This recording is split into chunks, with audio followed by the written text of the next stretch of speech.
Os reajustes. A partir do instante em que os espíritos passaram a existir e se tornaram individualidades, suas diferenças lógicas passaram a produzir efeitos. Na descida, para nós misteriosa, que os espíritos empreenderam, como nos mostra a estrela de Davi, suas ações mútuas foram causando efeitos cada vez maiores uns nos outros. Na presente encarnação, olhando-se as pessoas em seu relacionamento, nós percebemos esse fato claramente. Não há lógica que possa explicar o relacionamento entre os homens, as desigualdades, os amores e os ódios. Porque uns matam e agridem, odeiam e se revoltam enquanto outros amam e curam? A tentativa de explicar essa realidade pelos atos atuais é invalidada pela crença de diferença de reações entre as mesmas condições e estímulos. Fato esse que mostra claramente a existência de causas anteriores, que determinam as atitudes atuais.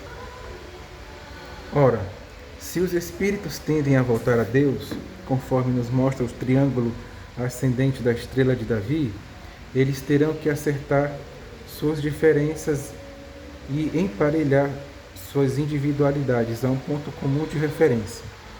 O padrão de referência mais lógico e acessível ao ser humano é a face do sistema crístico, que estabelece um prazo, um tempo determinado para a nossa ação no planeta e prudentemente nos faz ignorantes do dia da nossa morte física.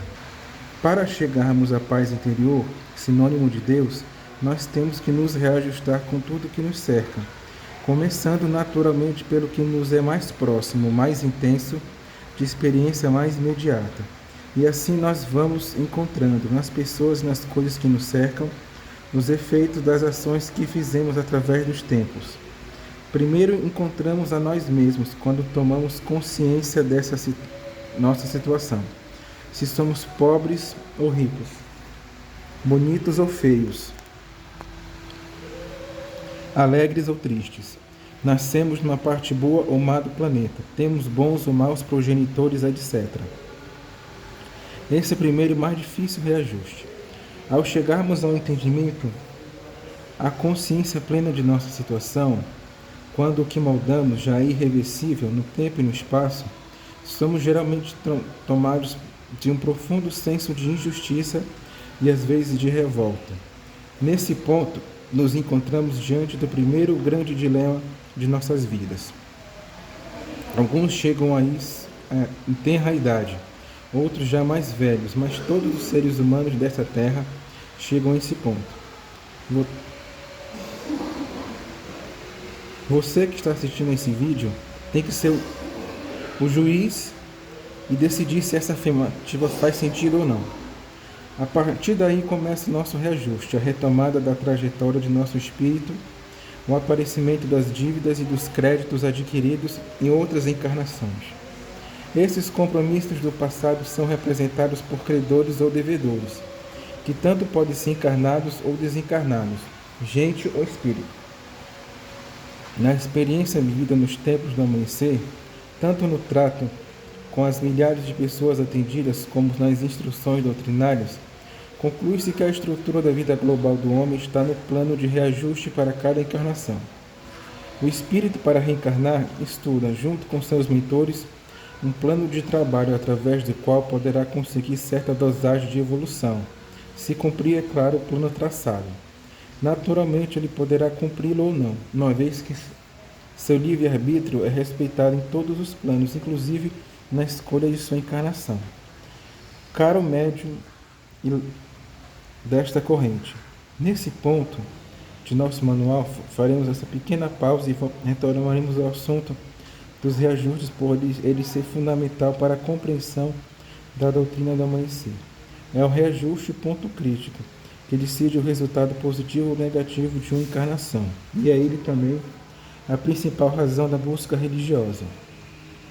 Para que possamos entender esse aspecto tão importante na vida do nosso planeta, vamos torná-lo em sua origem mais próximo de nosso entendimento, o que é o processo encarnatório. As energias kármicas.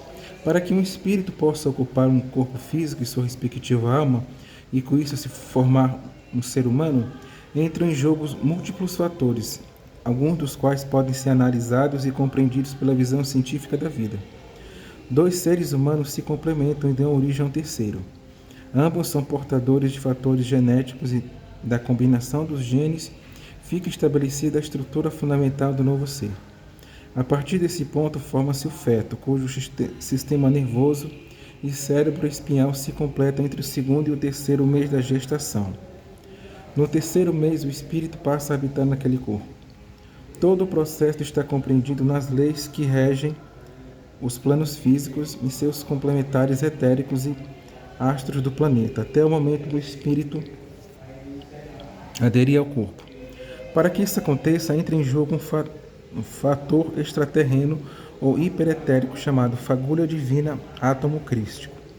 Se não existisse esse fator extraetérico, o fenômeno da vida seria passível de ser controlado pelos homens. Sem essa fagulha divina não existe reencarne. Não começa a vida humana, a não ser em termos apenas biológicos.